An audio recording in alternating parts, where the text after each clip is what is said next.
Hey guys, we're going to do a improved version of the Billy Bass worm, Weedless. I did a video of that a couple of years ago.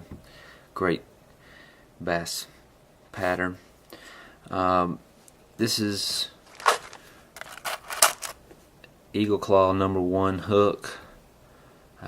That's .03 lead wrapped on there. I'm going to be using 6/0 olive thread. This is going to be an olive version. Just get behind that lead. You can kind of come up through it. Go ahead and cover your hook out to your eye. I'm going to double back and get back in that lead and secure it down.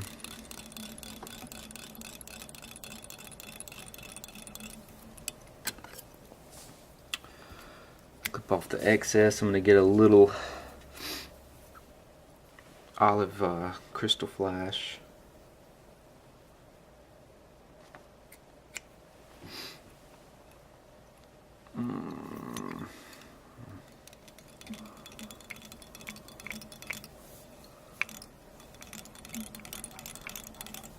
Just get that in there. Then you're just going to get some olive rooster hackle.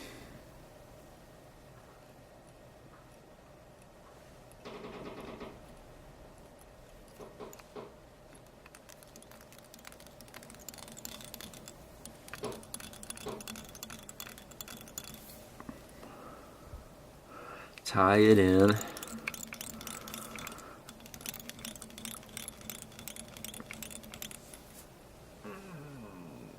Then I'm going to get some olive bucktail.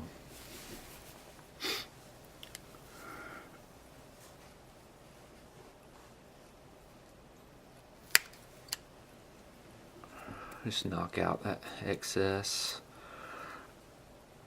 I'm kind of go around the hook when I tie it in. And just go ahead and lock it in. And then come on back. Secure it down. And then go. I'm going to go out, and you don't want to go to the end of the hook. You don't want to go to the eye. I'm going to get right in front of that lead and stop.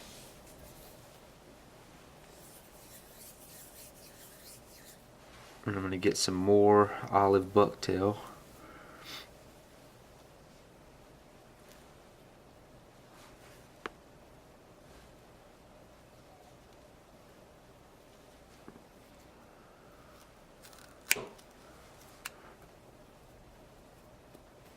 Again, just knock out that excess. And so you want it going the opposite direction on this end.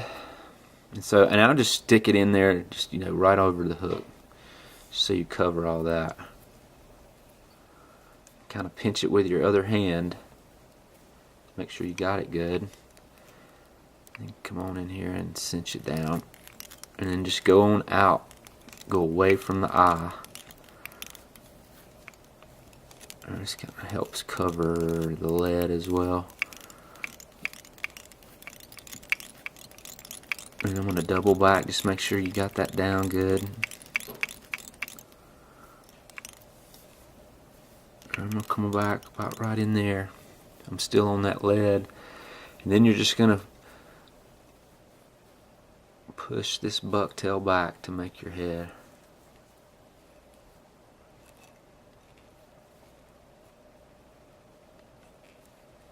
And then once you get it pinched, pull back, just pinch it with your other hand. Okay.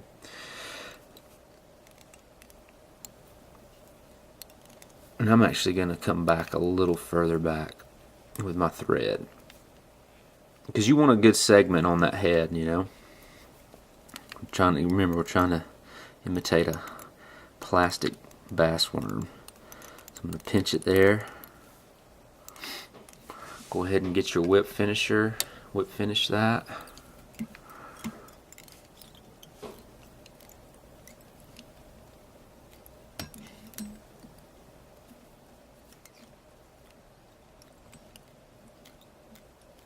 I'll hit it 2 or 3 times. I'm just trying to make it bulletproof.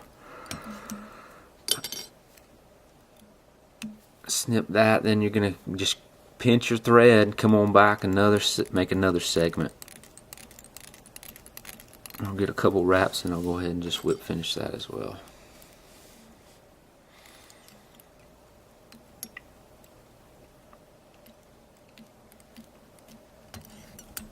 And I'll hit this a couple of times.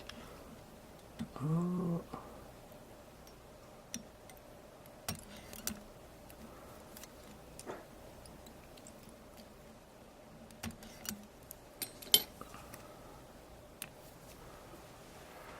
You can clip off any of the excess, trim it off up here that you missed. And then I'm going to go ahead and get my thread going in here. Get on that. We're going to put a weed guard on. I got a lot of comments on the first one said, man, that's a great pattern, but you know, to make it weedless, so that you know, I've done it a couple of ways. I've used mono, but these really work good. These are weed guard. You can get. I got these from Umpqua. I'm sure there's other people that carry them as well. So just come in there, make sure you're on that hook, and then you kind of come up and just, I want to get a little bit past that eye, and then you're going to need some snips. And just snip that excess off. And then you're going to need some pliers.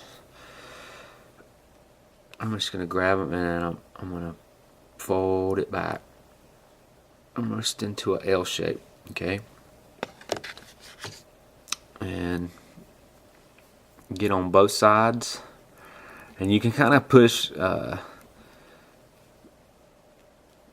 it into, and you know, and you can actually have it crossed like that. That's fine too. And I'm going to push it into that bucktail and kind of pinch it and get it on both sides. Go slow, you don't want it to spin. And then just like lead eyes, I'm going to imagine this is lead, you know, you're putting on some lead eyes like on a clouser. You're just going to figure eight it. Figure eight it, figure eight, figure eight, figure eight, figure eight, figure eight, behind and front. Go slow so you don't grab it. Figure eight, figure eight, figure eight, figure eight, figure eight, figure eight. I don't want to catch it. Go slow so you don't catch it. And then get your whip finisher. I'm going to whip finish in front of it. I'll do it twice. I want it to be bulletproof. And then I'm going to actually get behind the weed guard and do another whip finish. Just go real slow. 1, 2, 3. I'll hit that again. 1, 2, 3, 4, 5. Alright. Snip it. Then you're going to bend it back to make sure it hits that. And you want it to, and you see how it popped up through there? That's fine. Just get your pliers and mash them back down.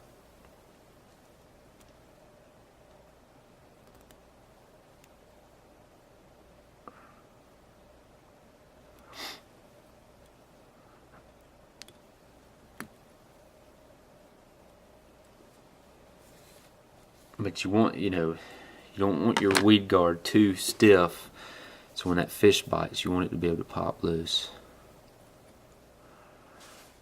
And I can kind of get in there and bend that a little back a little better. So you don't want that. You don't want your weed, the top of that, to get snagged on the weeds either. Just bend it back.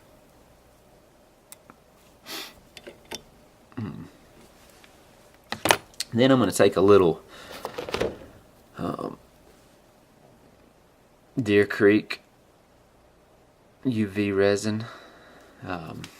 And you know, you can cover the whole thing, and I get a little brush and get your light out.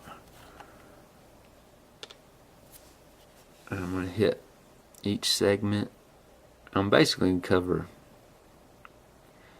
I mean, you can do it.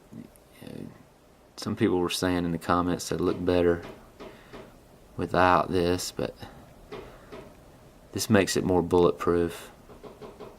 So I'll cover all that. And get your brush and just brush it up through there.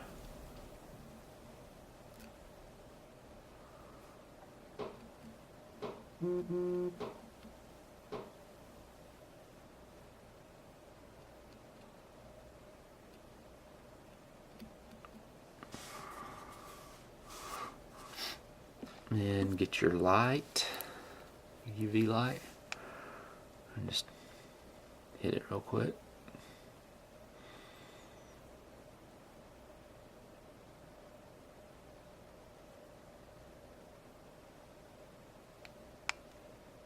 And you can let it dry.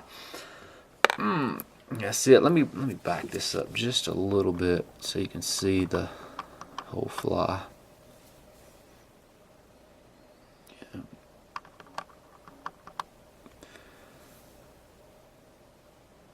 So you got a good, 6-inch fly.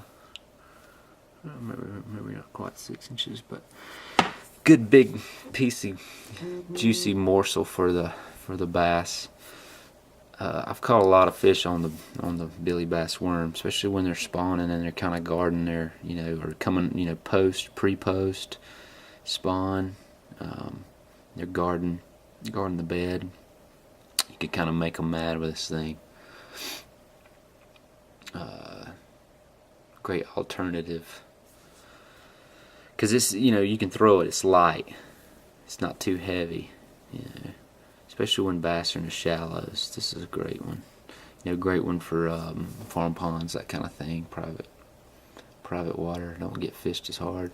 Throw that thing in there. Because it gives a big profile. Tied in black, white. I've had success with purple as well. And there you go. Billy bass worm improved, weedless. Thanks.